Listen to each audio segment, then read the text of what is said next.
Hello and welcome back, survivors. This is Darius Torana and we are back on Ark Survival Ascended. We're going to be discussing the top 8 caving dinos for the island today. Many of these are solid choices for any map, but if you do notice somebody missing, it's because I am specifically covering the island ones today, so it probably hasn't been released yet or isn't specific to the island. If you do find this list helpful, let me know in the comments and give this video a quick like. Starting off our list at number 8 is the Basilosaurus. The reason this dino is so low on our list is simply there are far less underwater caves on the island than overland.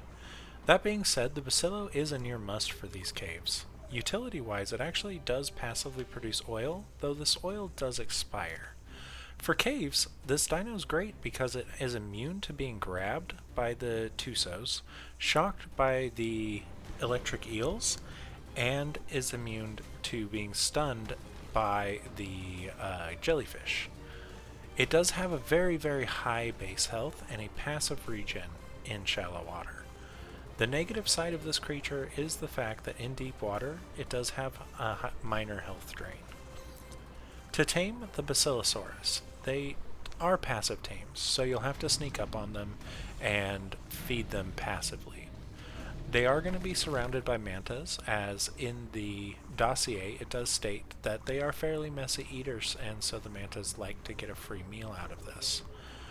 Sharks also do like to attack the Basilosaurus, so you will need to defend it so that you don't lose your tame. As you can see in this footage with the Basilosaurus, we are making fairly short work of all of the dinosaurs we're coming across, all the sharks and such. That being said, even if you do get overwhelmed, you are actually able to escape fairly easily. Basilosaurus is a very fast underwater mount. As you can see here, we are actually outrunning the plesiosaurs and the alpha mosa that's chasing us at the moment.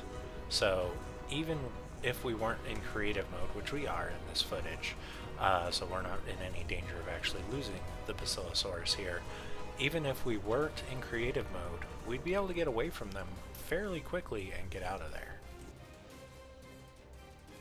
The next on the list is the Caprosuchas. The Capro does seem like an odd selection for this list, as they don't have the best health. They are, however, fairly strong. They do have pretty decent melee, and they are very fast and very versatile. If you like to do hit and run tactics, these are definitely the creatures for you. They do combine their speed with their jump and grab ability to be able to grab many of the cave residents and drag them off to deal with them one by one. I have noticed while caving with these that they're unable to grab the scorpions, so it really probably will just be the Iranios, which are the spiders, that you'll be able to grab and deal with the Capro.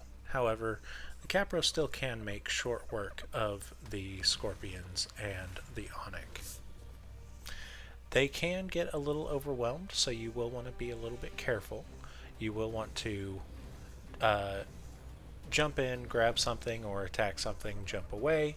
Their stamina does seem to be pretty decent to be able to quickly run back and forth. The other nice thing about the Caprosuchas is that they are a semi-aquatic creature, which means that they'll be able to do both land and water parts of the missions. Sixth on our list is the Megalania. Megalania are great due to their ability to climb walls and ceilings of caves, and then just shoot off the backs, keeping you relatively safe. Megalania are not that strong or tough on their own, so you don't want to get caught by any of those cave denizens. And honestly, it can be a little bit finicky. Shooting off of their back, especially when you're shooting upside down, can be a little disorientating. However, once you get the hang of it, and if you get a good enough weapon, you can be taking down those Onyx and Aranio so quickly off the backs of these things. Like I said, on their own they're not that strong, but they keep you safer than really honestly any other dinosaur in those caves. Now, taming Megalania can be a little bit difficult, as they can only be found in caves on the island. They also have a very high torpor drop rate, so you'll want to bring along narcotics as well as narco berries to keep them knocked out while you're taming them. Beyond that though, especially due to the fact that they're not super strong themselves, they can be fairly simple as long as you come in prepared.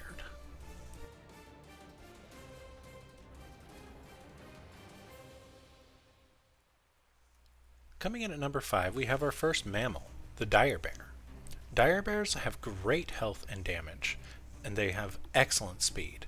They actually have a speed buildup like the rhino does, and at their top speed they're actually one of the fastest mounts in the game.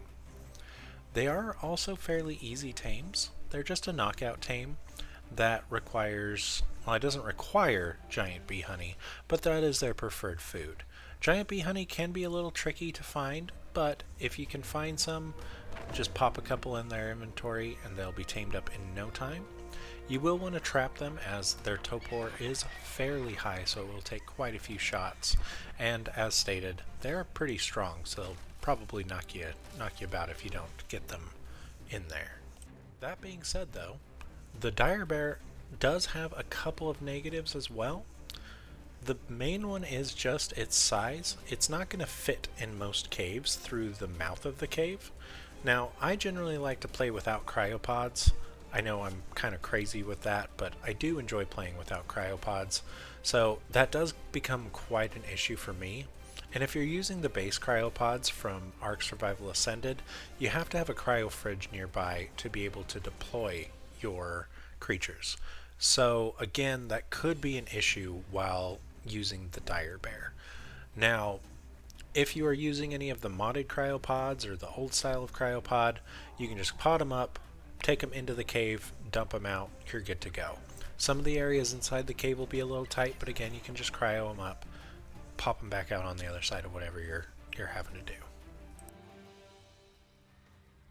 Halfway through our list now, we have the Direwolf coming in at number 4. Direwolves are great for a myriad of reasons, but they do have one major flaw. They don't have a saddle.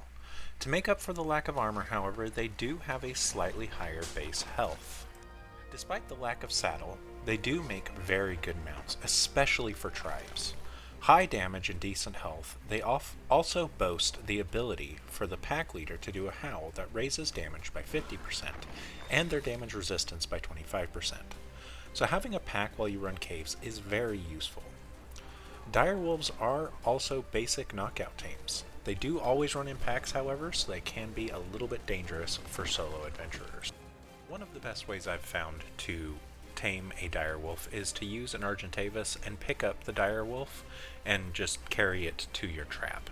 It's fairly easy to find the pack leader. It's the highest level one, also it will just say pack leader on there. That way you know you're getting the highest one in the pack. Direwolves do also receive a pack bonus. The pack leader itself doesn't get a number, but each of the direwolves that's in the pack will receive a bonus of 5% to their damage, up to 20%. The final ability of the direwolf is the sniff ability, that can sniff out unopened explorer notes and hidden creatures. That way, those pesky Perlovias will not knock you off your mounts anymore. In our number 3 slot, we have the Sabertooth. Small and fit in most caves, sabers are quite good with the ability to jump through those stages. I personally like them so much due to how easy they are to tame up. You basically just need a bola and whatever trank arrow or trank dart that you're going to use.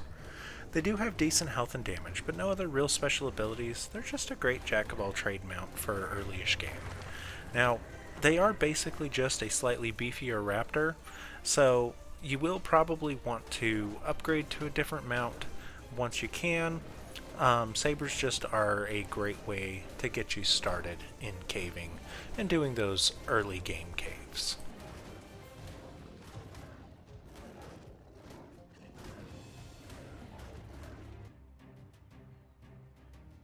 Thyolo makes our number 2 mount for caves.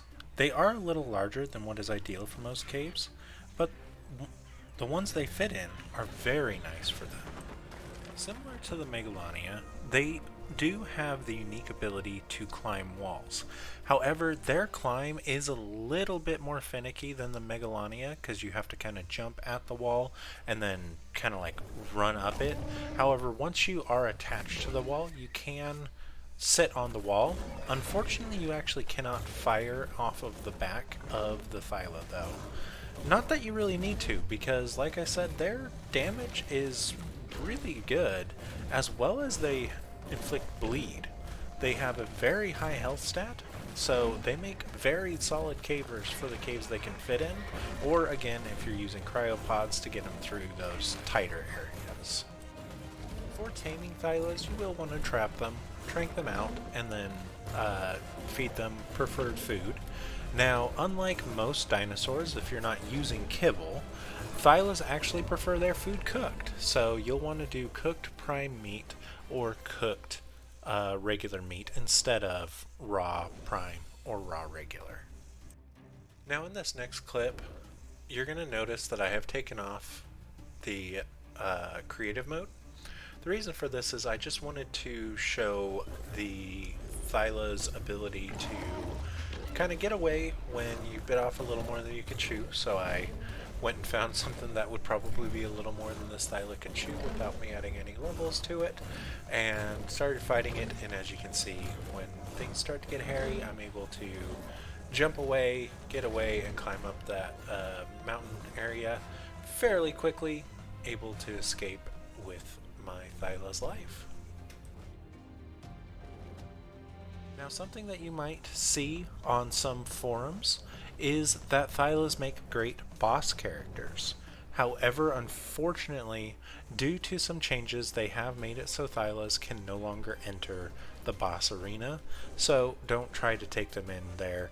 They'll get left behind and you'll be dinosaurs short. So for our number 1 slot, we have the Bionics. We are going to start with some of the newer negatives that it has. They can no longer be carried by Argentavis. This has changed, and so you'll notice in some of the forums that they do state that the Bionics can be carried by RGs. This changed, I think, probably a year or so ago, so just keep an eye out for that.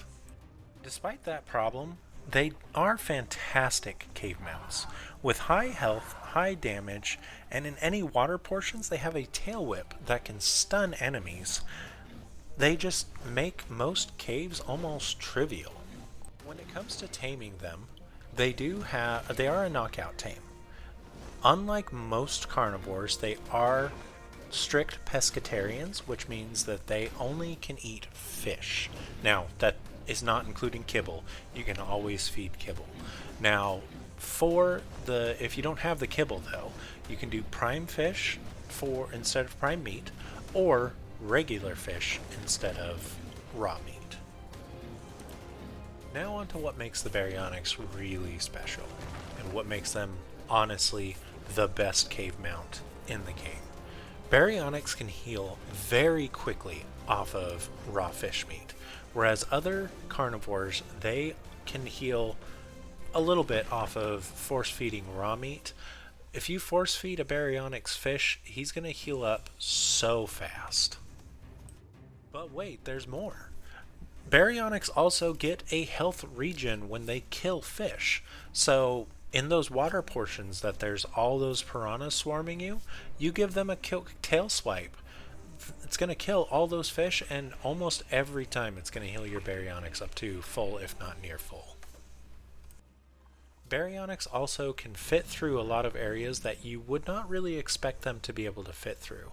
For some reason, their hitbox is kind of weird in that it's a little smaller, so they can kind of clip through some of the terrain that you think would stop them. Now, that being said, Bionics still are a little bit bigger than some of these other dinos, and thus making it so you may have to finagle them a little bit through the caves, or pod them and unpod them as you're moving. Bionics also have a very good jump, and if they have a running start, they get pretty far for a dinosaur of their size. Now, with all that out of the way, I would like to comment on something that I saw in one of my comments. So, as you guys know, I do try to, I don't just try, I do read every single one of your comments that you leave, as well as trying to reply to every single one of them. I think I may have missed one or two, but I have been diligent to try and get a reply to every comment that you guys leave, because it does mean a lot to me that you guys leave these comments. Now, a commenter brought up about how they would have actually swapped out the Equus for the Iguanodon, which is entirely fair. I wouldn't swap it out for the Iguanodon, but honestly, the Equus should have been on my list. The only reason it wasn't is because, dumb me, I thought that saddle was level 35 and my limit was level 30. So yeah, I probably would have put the Equus about 4th on my list, I think. I still think the Stego is better, and the Moschops and the Iguanodon. With all that out of the way though, give me a like, comment, subscribe if you enjoyed this video. Let me know what your favorite caving dinos are. But as always, until next time, keep on surviving.